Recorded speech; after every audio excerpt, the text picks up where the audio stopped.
Dios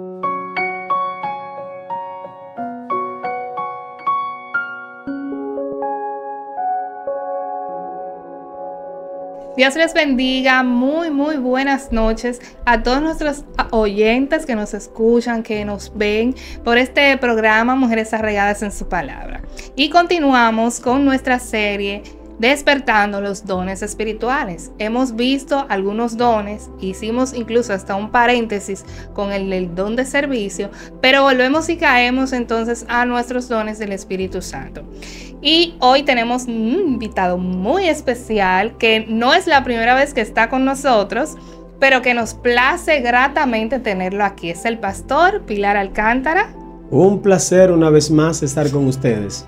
El honor es mío. Amén. Y nuestra querida Ángela Volques. Dios bendiga, seguimos aquí, o estamos aquí de nuevo, ¿verdad? Wow, dijo algo más, que Dios te bendiga. Wow. Bendito sea el Señor. Y como hemos comunicado, vamos a estar hablando del don de profecía. Y me encanta tener, o que sea el pastor Pilar que esté aquí, porque este es uno de los dones que tienden a confundirse con los ministerios, o con el ministerio de profeta. Así que el pastor nos va a aclarar esto en este momento. Así que lo primero que podemos preguntarle a nuestro querido pastor es, ¿qué es el don de profecía, pastor? Santo Cordero, que usted dice que yo lo voy a aclarar. Bueno, claro. Sencillamente voy a ir a lo que la Escritura dice, que allá en la primera carta de Pablo a los Corintios, donde ustedes han estado trabajando en el capítulo 12, específicamente en el versículo 10, ahí está que el Señor, dentro de todos esos dones que otorgó, a unos le dio profecía. ¿Qué es eso? Bueno, la profecía es, como don per se, es una revelación divina de parte, por supuesto, del Espíritu Santo, porque aquí estamos hablando de los dones del Espíritu Santo. Y que esa manifestación está básicamente dirigida a la edificación o a satisfacer una necesidad concreta de la iglesia, y específicamente en el capítulo 14, versículo 3, nos dice cuál es esa necesidad concreta de la iglesia: edificación, exhortación y consolación. El significado básico del término profetizar o profecía no es más que proclamar, hablar en público a los oyentes de lo que ya se sabe. Y este término fue acuñado en la Edad Media, dando una connotación de la predicación del texto sagrado. En otras palabras, profecía, según el concepto bíblico, no es más que la proclamación del mensaje escrito de Dios para su iglesia, en que se encuentra supeditado la Sagrada Escritura, la Biblia. Excelente, pastor. Y bueno, la siguiente pregunta va muy acorde a lo que preguntaba al inicio, porque hay muchas dudas. Y la siguiente pregunta es, ¿cómo vamos a diferenciar o cómo se diferencia la profecía en el Antiguo Testamento y en el Nuevo Testamento? Porque hemos leído aquí en los dones del Espíritu, en 1 Corintios, que está en el Nuevo Testamento. Pero abúndanos un poquito más de esa diferencia, de esa profecía entre el Antiguo Testamento y el Nuevo Testamento. ¿Existía ese don, pastor, en el Antiguo Testamento? El don como tal, porque no se describe así, sino la oficina profética. Sin embargo, aún los profetas del Antiguo Testamento eran predicadores del mensaje de Dios, eran heraldos, le llevaban al pueblo las palabras que recibirían de parte de Dios. Esta revelación podía ser de una verdad divina revelada en el momento, como en ocasiones el Señor les hablaba, y encontramos a profetas decir: vino a mí palabra de Jehová diciendo, o oíd palabra de Jehová, entre otras cosas. Pero no solamente eran la exposición de una verdad revelada o recibida en el momento, sino la predicación de un mensaje ya escrito o la reiteración de algo que ya estaba escrito. Por ejemplo, encontramos las escuelas de profetas. Las escuelas de profetas no era para enseñarle a la gente a profetizar. No. Ahora mira esta revelación, recibe un rema y dilo al pueblo. No. Las escuelas de profetas era para enseñarle a la gente la teología que se conocía del momento, la Torá, la interpretación que se conocía del momento, dependiendo de la escuela profética a la cual estuviera guiado el profeta X o Y, pero además le enseñaban relaciones humanas, le enseñaba la ética del ministerio profético. Entonces, la palabra, dentro de los términos que se utilizan en el Antiguo Testamento, uno de los más comunes, nabi. Nabi, que significa hablar por otro. Incluso bulbujear, que también se traduce alabar, adorar. En otras palabras, el profeta del Antiguo Testamento no era uno que andaba día y noche diciendo, oíd palabra de Jehová, y vino a mí palabra de Jehová. Esos términos de hecho se pueden contar en las Sagradas Escrituras. Encontramos entonces que lo que ellos están haciendo es una proclamación de lo que ya había sido revelado y escrito. Y es lo que encontramos en profetas como Isaías, Jeremías, Ezequiel, entre otros. Hablaban la palabra, la Biblia. Aunque por supuesto, en esas ocasiones que recibían una revelación del momento, esa verdad divina la mostraban, la enseñaban, la llevaban al pueblo. Y eso es importante porque ahí, o sea, el don en sí, como profecía no se encuentra, pero vemos la importancia porque realmente lo que ellos proclamaban era la verdad de Dios, pero traían al pueblo también y lo consolaban. Porque el pueblo era porque se desviaba, su corazón se desviaba, pero la palabra volvía a traer al pueblo de alguna manera a recapacitar lo que es Dios, porque era una palabra proclamada por hombre y escrita, que no todo el mundo la conocía, pero sí traía al corazón de Israel a otra vez al Señor, que es el propósito del don de profecía de este tiempo. No es que la gente tenga ideas, sino una clara idea de la palabra es para consolar, para levantar, para redarguir, para corregir, como dice Primera de Timoteo. Y en ese tenor, entonces, la tercera pregunta sería, ¿cuál es el propósito de la profecía? ¿Cuál sería ese propósito en sí de ellas? En el Antiguo Testamento el propósito expreso era que el pueblo se volviera a Dios. Porque a diferencia de los sacerdotes que tenían un ministerio heredado, es decir, había que ser de la familia de Aarón para ser parte del ministerio sacerdotal. No así ocurría con el ministerio profético, que era un llamado especial para una obra especial. Y esa obra especial, como bien usted decía, era traer al pueblo a la presencia de Dios. Entonces el profeta era el heraldo, escuchaba la palabra de parte de Dios, de nuevo, ya sea la que estaba escrita, en el caso específico del Pentateuco, la Torá, o los demás libros del momento, los libros históricos, poéticos, proféticos que tenemos cuando se completa el canon del Antiguo Testamento con 39 libros, o que recibieran una revelación. La cuestión es que el pueblo se volviera en arrepentimiento y búsqueda de Dios. Es el propósito específico. En el Nuevo Testamento, entonces, ocurre diferente, porque cuando se completa el canon del Nuevo Testamento, ese ministerio profético per se, tipo oficina profética del Antiguo Testamento, no es necesario. Aquí, entonces, en la Edad Media, se acuña el término profecía como la predicación del Evangelio, con responsabilidad, con seriedad, con autoridad. Es estar de parte de Dios y delante de Dios. Estoy de parte de Dios porque he sido comisionado, como el apóstol Pablo dice, y ay de mí si no predico el evangelio, pero estoy delante de Dios. Dios es el que está en la primera fila para ver lo que yo estoy predicando y para confrontarme si lo que yo estoy proclamando yo lo aplico primero a mi vida y luego trato de aplicárselo a mis oyentes, con el propósito específico de edificar, de consolar y de exhortar al pueblo.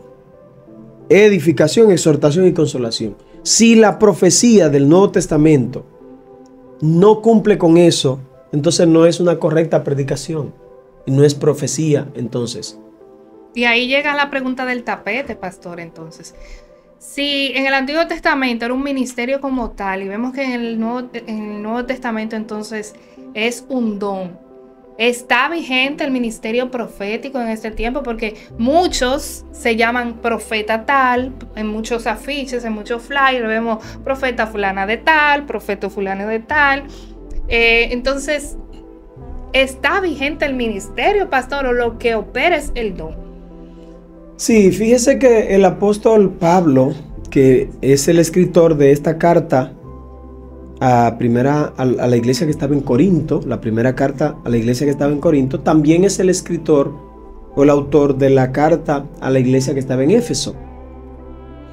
Y en el capítulo 4 de la carta a la iglesia que estaba en Éfeso, en el versículo 11, nos dice que él mismo, Dios, constituyó en Cristo Jesús a unos apóstoles, profetas, evangelistas, pastor, maestro. Entonces, ahí encontramos aparente un ministerio quíntuple. Sin embargo, en la misma carta, en el capítulo 2, versículo 20, nos dice que la iglesia está edificada sobre el fundamento de los apóstoles y profetas, siendo la principal piedra del ángulo Jesucristo mismo. Eso nos indica que cuando uno va a edificar una construcción cual sea y hace una zapata, hace un fundamento, es una sola vez. Uno pone la zapata única vez. Y dice ahí que esa zapata está en la esquina, la piedra de la esquina, si es Jesucristo, pero los materiales utilizados para la zapata, para la base, fueron apóstoles y profetas. Entonces, si es una sola vez que uno pone una zapata, una base para una construcción, y no hay más arriba, aunque uno haga un segundo y tercer nivel, siempre la zapata será la misma. Entonces eso da por sentado que el ministerio per se de profético y apostólico no está vigente. De hecho, Jesucristo mismo dijo que los profetas fueron tipo el Antiguo Testamento, fueron hasta Juan. Y el apóstol Pablo, él mismo dice que como un abortivo fue el último de los apóstoles. Entonces significa que después de la muerte de Juan, el evangelista, el autor del libro que lleva su nombre, las 3 cartas que llevan su nombre y el Apocalipsis, tampoco hay apóstoles del Señor. Evidentemente. ¿De qué serán estos apóstoles de ahora? Te quema el cerebro. Bueno, no me responda, la pregunta es ¿quién los apostoló? Porque ¿quién le ha dado ¿quién los apostoló? Porque si el Señor es quien los apostola y Pablo es el último que es llamado y Juan el último que está vivo, entonces ¿quién apostoló a los nuevos apóstoles? Sin embargo, es importante advertir que la acción apostólica sí existe. Porque ¿qué es eso? Bueno, explíquenos, pastor. La acción apostólica no es más que un fundador de iglesias y supervisor de iglesias.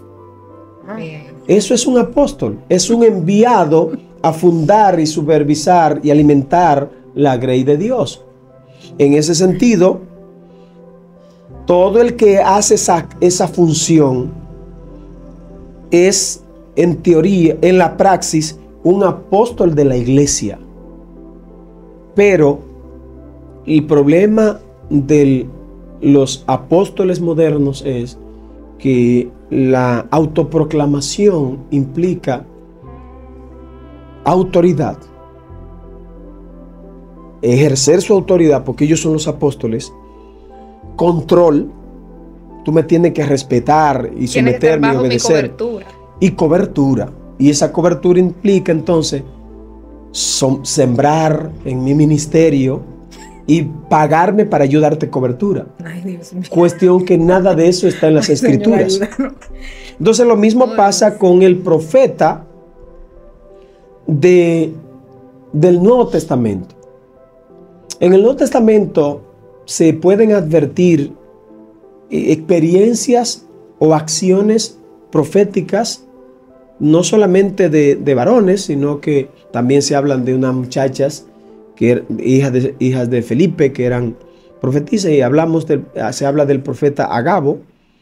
Pero, de nuevo, esos no son profetas de oficina tipo el Antiguo Testamento, sino que proclaman la verdad de Dios, ya sea porque de momento recibieron una luz divina, porque el que hizo la boca puede hablar. Claro. No vamos a encasillar a Dios a nuestra mentalidad, que puede ser retrógrada y puede ser desconocedora de la gracia inclusive, porque ¿qué capacidad tengo yo para decir que Dios no puede obrar diferente a esto? Pero bíblicamente, el profeta del Nuevo Testamento es un proclamador del Evangelio, predicador de las buenas nuevas de salvación. Y punto. No existe ese tal profeta que ahora recibe este rema. Dios me está revelando de ti. Eso muchas veces es adivinación. Manipulación. Adivinación, manipulación, sugestión, presunción, y todo eso es pecado. Número 1 es pecado, presunción. Presumir de que Dios me está hablando siendo mentira. Número 2 es pecado yo hacerlo para manipularte. Número 3 es pecado de yo hacerlo para sugestionarte, para que tú, como yo soy el ungido, el hombre de la visión, de la revelación, tú tienes que estar sometido a mí. Y eso de super ungidos, profetas super ungidos, en el Nuevo Testamento no existe. De hecho, Juan, que estaba hablando hace un momentito, el último de los apóstoles que muere, él dijo: vosotros tenéis la unción del Santo y no tenéis necesidad de que nadie os enseñe en el sentido de nuevas revelaciones, porque la unción misma que está en vosotros se le enseña. ¿Y de quién le está hablando? A iglesia, a creyentes. Todos los creyentes, todos somos ungidos. No hay ningún creyente más ungido que otro. Así es. Bueno, y entonces con toda esta información, que hay mucha tela por de cortar, porque la gente tiene hace ideas de profecía y en sí el don del profeta, y la profecía que es simplemente proclamar el evangelio. O sea, ¿cómo se distingue entonces entre la profecía de una verdadera o una falsa? Entre todas estas, todo lo que usted no nos ha dicho sobre lo que es la profecía y sobre los profetas y hasta dónde llegaron y hasta dónde es. O sea, ¿cómo se distingue entonces nosotros o las personas que nos están escuchando esa verdad entre un falso profeta y un verdadero profeta para proclamar el reino de... ¿Cómo identificar? Ajá, ¿cómo se identifica? Bueno, en el Antiguo Testamento, el libro de Deuteronomio es claro sobre la identificación de un verdadero profeta. Sencillamente debía cumplirse lo que dijo. Si el profeta habló y no se cumplió, es presunción. Sea sueño, sea revelación, sea visión que diga que tuvo y no se cumplió, es presunción, es mentira, es falso. Y no debemos justificar que me dio 10 profecías y se cumplieron 5. Y pegó una de las 10. O 5 que pegó, porque hay, señores, la mayoría de los pseudoprofetas de este tiempo profetizan de sentido común. Te ven triste y te profetizan bendiciones. Cuestiones de sentido común, sí. Pero aún de naciones, por ejemplo, yo puedo profetizarles ahora mismo que en tal país, en este año, van a ocurrir catástrofes importantes que van a sacudir el país y que personas importantes van a morir de accidente, que actores, actrices importantes de fama mundial van a morir de cáncer. Pero ese sentido común en un país que hay 200 millones de personas, ¿cómo no va a ocurrir la muerte de cáncer de gente, de actrices y actores importantes? ¿Cómo no van a morir de accidente actrices y actores importantes? ¿Cómo yo puedo profetizar que en los Estados Unidos o en Europa van a morir un expresidente importante o una esposa de un expresidente importante? Están vegetales casi toditos. Son gente que tienen casi 100 años, señores. ¿Y cómo no va a cumplir? No va a cumplir Dios eso. mío. Eso es sentido común. Y la gente, el ignorante, ayude, Señor. Dice, cuando pasa eso, el profeta Pilar lo dijo. Sentido común, señores. Para eso yo no tengo que recibir ninguna revelación. Es cuestión de estudiar el promedio de vida de las personas. Y si una gente que tiene una vida saludable, que no anda en motores, que no anda corriendo metido en playa y que está tranquilo en su casa retirado, tiene 70 y pico de años, donde el promedio de vida de los hombres son 72 y de las mujeres 78, promedio, es decir, puede durar 5 o 6 años más o menos, y ya esas personas importantes tienen 75, 76. Pues yo profetizo que se van a morir. Claro, pues están más cerca. Están más cerca. Y eso es lo que pasa. Y la gente ignorante del texto bíblico se dejan impresionar. Mira cómo me pongo. ¿Y qué es lo que te pones? Usted va al cine o en su televisor ve una película de intriga, de suspenso, y se te paran los pelitos, y es porque Dios está hablando ahí. No, señores. Entonces, la definición clara para nosotros comprender un verdadero profeta de un falso, vamos al texto. Si ese profeta, en lo que dice, 14, verso 3 de 1 Corintios, pero el que profetiza habla a los hombres para edificación, para exhortación y consolación. Y ahí mismo, el versículo 39 y 40, mire lo que dice.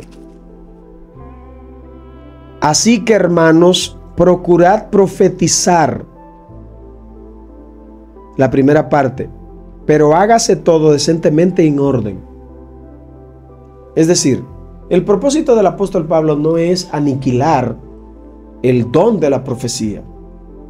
Ahora, esa profecía que es una correcta predicación, lo primero es que si no es un predicador serio de la palabra, no es un profeta, tiene el don de profecía, no está haciendo la acción profética adecuadamente.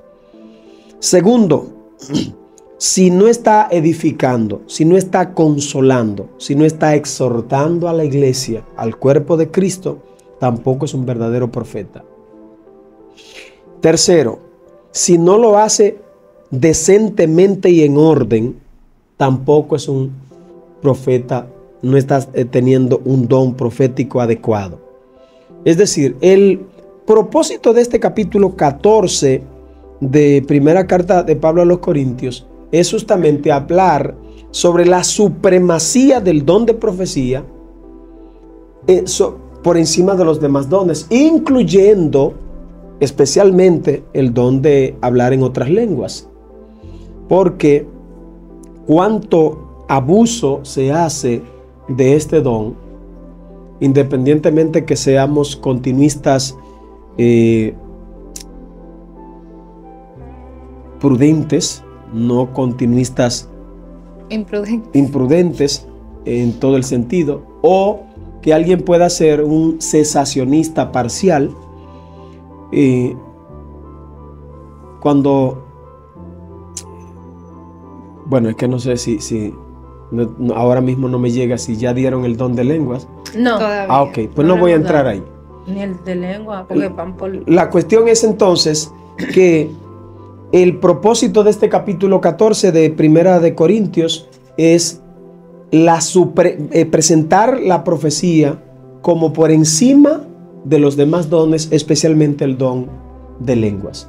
Así que el apóstol dice, yo no impido que ustedes profeticen, al contrario, procuren profetizar, todos los creyentes, procuren ser buenos expositores de la palabra de Dios.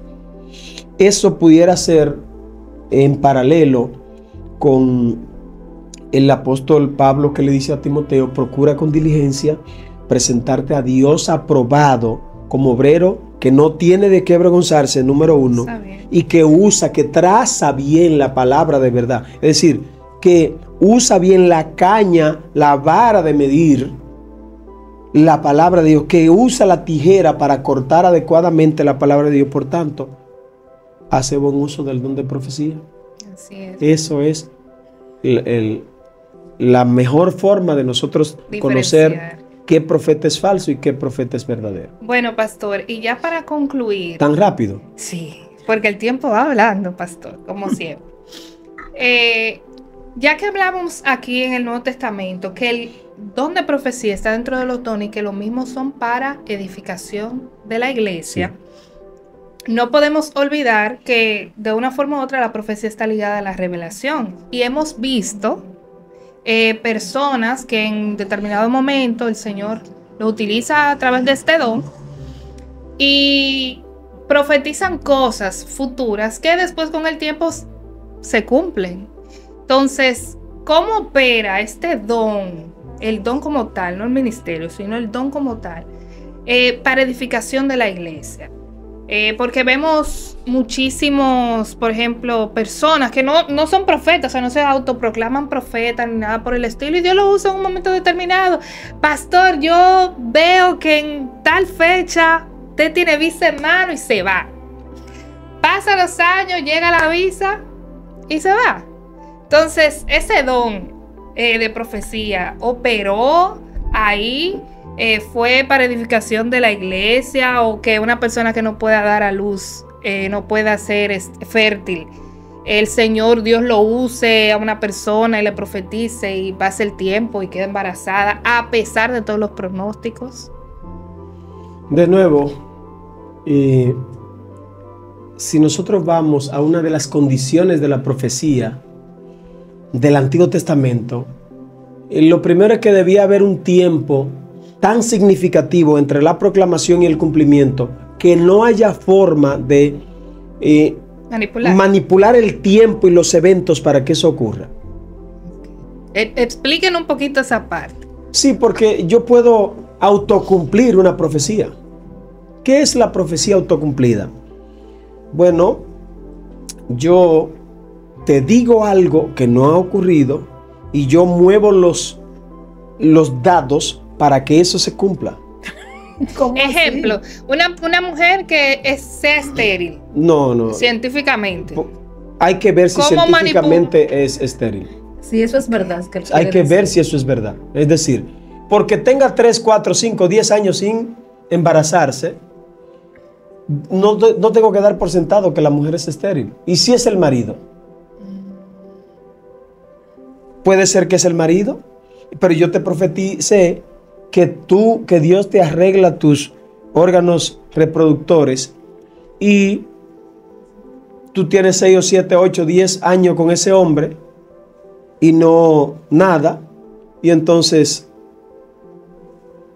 yo puedo, ven acá, pero investiga si es el hombre. Ya yo te profeticé que en tal año, entonces deja ese hombre, búscate otro a ver. Y cuando te metes con otro, hay embarazo. ¿Dios cumplió? No. ¿Dios la reparó? No. Tú manipulaste. Yo moví los dados para que esa profecía se cumpla. Lo mismo cuando usted hablaba de el viaje, por ejemplo. Fue un ejemplo, pastor. Sí, eso, pero lo podemos, porque la mayoría de profetas de este tiempo te profetizan viajes, claro, casas, jipeta, pero no te dicen, yo te veo que viajas al África a predicar, o a Haití. Siempre esas profecías son a Estados Unidos, China, Europa, Corea del Sur, Corea del Norte. Exacto, a países donde son perseguidos y matados y encarcelados los cristianos. No, me profetizan donde hay dólares y euros. Claro. Entonces, yo puedo ayudar a que eso se cumpla, y no es porque Dios, porque pueden ocurrir dos cosas. O si estoy soltero, pastor, y me busco una novia de otro país. También. Entonces, dos cosas que pueden ocurrir en ese profetizarme a alguien. Número uno, él o ella quiere llamar la atención para que cuando se cumplan sepan que fue porque él o ella me profetizó. Y en segundo lugar, porque la persona me tiene tanta estima y me ha visto cogiendo tantas luchas y desea que realmente Dios me prospere y me bendiga y me abre esa puerta, que a lo mejor mi mente no está ahí, pero utiliza esa metodología para motivarme. Y entonces yo ya doy por sentado que es la voluntad de Dios que yo busque visa, que yo gestione, que yo me busque una chica de fuera o un chico, ella, para que eso se cumpla. Así que podemos mover los dados para que eso ocurra. De nuevo, entre el cumplimiento, entre la proclamación y el cumplimiento haber tanto espacio de tiempo que no haya oportunidad para la manipulación de los eventos. En segundo lugar, debía ser tan clara, tan específica, que no haya lugar para ambigüedades. No es, de nuevo, es que nosotros nos toman de tontos. Estamos en un culto, en un evento donde hay 200, 300, 400 personas. Y yo digo, Dios me está mostrando una señora que tiene un dolor en el seno izquierdo. Pero de las 600 personas, de las 1000 personas, ahí hay 400 mujeres, que siempre son más. Dentro de las 400 mujeres ya hay 300 que han dado a luz. ¿Cómo no va a haber una que tenga un quiste en el periodo menstrual también de en el lado izquierdo? Ya, mira cómo Dios lo usa. Y ahora debe decir, si es Dios, hay una señora que está vestida con tal color la falda y tal color la blusa, el pelo de tal color, y se llama tal. Y en este momento tiene un dolor en tal lugar. Pase que Dios la va a sanar. Y cuando pase y ore, ya tiene que irse sana. Wow. Si ahí eso pasa, entonces Dios está ahí. Porque no, de nuevo, no vamos a limitar a Dios. Pero la mayoría de esos aparatajes que hacen en nuestras iglesias no es más que utilizarnos como tontos mediante un misticismo mágico, maravilloso, estrafalario. Primero, misticismo, porque el creyente, sobre todo en esta parte del mundo y en contextos que tienen tradición africana, en sus diferentes naciones, pero que tienen origen africano, son muy místicos. De hecho, muchas de esas iglesias de naciones que tienen origen africanas, dentro de sus cultos, es una mezcolanza de vudú, de religión nativa, que eso es brujería y evangelicalismo. Y nosotros, ahí está Dios metido. Se metió Dios. No, mis hijos. Cuando nosotros vamos a la Biblia, al Nuevo Testamento, no encontramos ninguno de esas manifestaciones místicas, de esas manifestaciones mágicas y maravillosas con humo, fuegos artificiales. Eso no se ve en la Biblia. Y todo eso nos asusta, nos asombra. Ay, ¿y si yo me encuentro blasfemando contra el Espíritu Santo? ¿Dios está ahí? No, Dios no está ahí. Bíblicamente, esos son manifestaciones místicas, mágicas, maravillosas. En otra palabra, un sincretismo, una mezcla de evangelicalismo con brujería, ocultismo. Oh, Dios bueno, mío. Que Dios nos ayude realmente en este tiempo. Claro. O sea, los creyentes de este tiempo deben ir más a la palabra, o los profetas, o los pseudos, ¿cómo se le llaman? Deberían volver a la Biblia, creo que sí. Y ahí es que entra también lo que es el discernimiento de espíritu para que la iglesia pueda identificar si lo que se está profetizando realmente viene de parte de Dios o viene de parte de la emoción del hombre, hasta de la brujería, porque no se sabe. Dentro de la iglesia vemos de todo. Sí, yo recuerdo, pastor, 2 años antes de yo casarme, nosotros fuimos, mi esposo y yo, bueno, cuando teníamos amores, fuimos a una iglesia que nos invitaron a predicar. Y yo recuerdo que en ese momento le habían profetizado a mi esposo que iba a pastorear. Y el tiempo del cumplimiento de eso fue mucho después, o sea, fue casi 6 y pico de años después que se vio el cumplimiento. Entonces, yo lo que entiendo que nosotros deberíamos de, vuelvo y repito, orarle al Señor. Cada uno de los dones se conectan. Para eso está el don del discernimiento de espíritu. Para eso también nos ha dejado la palabra escrita, que no hay mayor profecía. O sea, que habrán terremotos, que habrán maremotos, todo eso ya está profetizado en la palabra de Dios. Que viene el anticristo, que va a haber guerra, que va a haber... Todo eso también ya está profetizado en las escrituras. Entonces el pastor Pilar nos ha aclarado de una manera magistral la diferencia del ministerio profético, el don profético, las características de poder distinguir si es una verdadera profecía o no, es una falsa profecía. Así que cualquier cosa, cualquier duda, nuestro querido pastor dirige el Instituto Bíblico. Vaya, inscríbase al Instituto Bíblico La Peña de Oré, que ahí va a ir aprendiendo todas estas cosas. O sea, nunca dejamos de aprender, además de lo que el Señor nos puede guiar, iluminar a través de la palabra también. Ese es el término. Exacto. Iluminación, no hay nuevas revelaciones. Iluminar.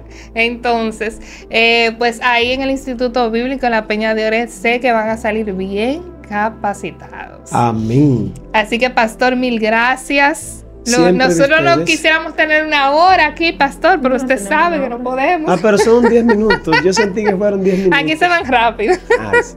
Se van rápido. Pastor, no sé si alguna otra cosa para cerrar quisiera decir. Bueno, definitivamente vamos a la Escritura. No seamos simples. Escudriñad las Escrituras, porque a vosotros os parece que en ellas tenéis la vida eterna, y ellas son las que dan testimonio de mí, dijo Jesucristo. Así que no nos dejemos engañar por fantasiosos, aspavientosos, que muchas veces no tienen un ápice de palabra de Dios. Así y lo que están es siendo presuntuosos, siendo aspavientosos y tratando de impresionarnos, generalmente para sacarnos provecho. Así es. Realmente que Dios ayude a la iglesia de este tiempo, porque estamos en este tiempo, ¿verdad? Que Dios nos ayude realmente. Que Dios tenga misericordia y nos ayude a discernir. Y bueno, entonces Dios les bendiga mucho en gran manera. Recuerde dejar sus comentarios. Si no se ha suscrito, suscríbase al canal. Suscríbase al canal. Ayúdenos a crecer y ayúdenos a compartir estas maravillosas palabras que recibimos cada viernes en su podcast, Mujeres Arraigadas en su Palabra. Así que nos vemos en una próxima. Dios les bendiga.